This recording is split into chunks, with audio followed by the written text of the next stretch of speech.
अरे नमस्ते दोस्तों। कभी सोचा है कि भाषा की शुरुआत कैसे हुई? आज हम इंसानी भाषा के अद्भुत उत्पत्ति के बारे में जानेंगे।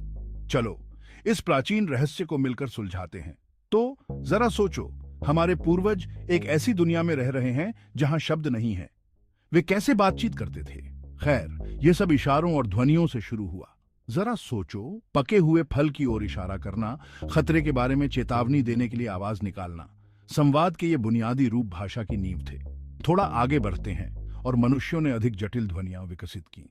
यहीं से चीजें दिलचस्प हो जाती हैं। वैज्ञानिकों का मानना है कि लगभग 50,000 से 100,000 साल पहले ग्रेट लीप फॉरवर्ड नामक कुछ हुआ था।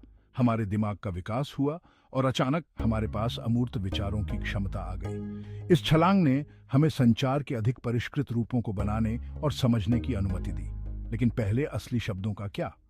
कुछ सिद्धांत बताते हैं कि शुरुआती इंसानों ने प्रकृति की आवाजों की एन्युअल करके शुरुआत की थी। एक पक्षी या नदी की आवाज की एन्युअल करने की कल्पना करो। धीरे धीरे ये ध्वनियां अधिक संरचित रूपों में विकसित हुई।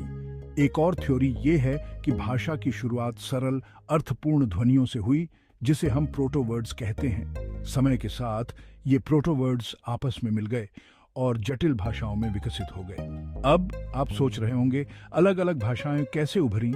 जैसे जैसे मानव समूह दुनिया भर में फैलते गए, उनकी भाषाएं अलग अलग विकसित होती गईं। भूगोल, संस्कृति और अलगाव ने बहुत बड़ी भूमिका निभाई। इसलिए आज हमारे पास भाषाओं की इतनी समृद्ध विविधता है। इस क्षेत्र में सबसे रोमांचक खोजों में से एक है प्राचीन ग्रंथों और शिलालेखों का अध्ययन।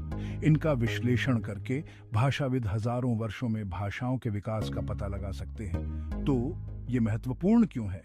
खैर, भाषा की उत्पत्ति को समझने से हमें ये समझने में मदद मिलती है कि हमें इंसान क्या बनाता है। ये हमारे इतिहास, हमारी संस्कृति और एक दूसरे से जुड़ने की हमारी अविश्वसनीय क्षमता की एक खिड़की है। समय के साथ इस यात्रा में मेरे साथ शामिल होने के लिए धन्यवाद। अगर आपको यह पसंद आया तो लाइक बटन दबाएं और भी दिलचस्प खोज के लिए सब्सक्राइब करें। अगली बार तक उत्सुक रहें।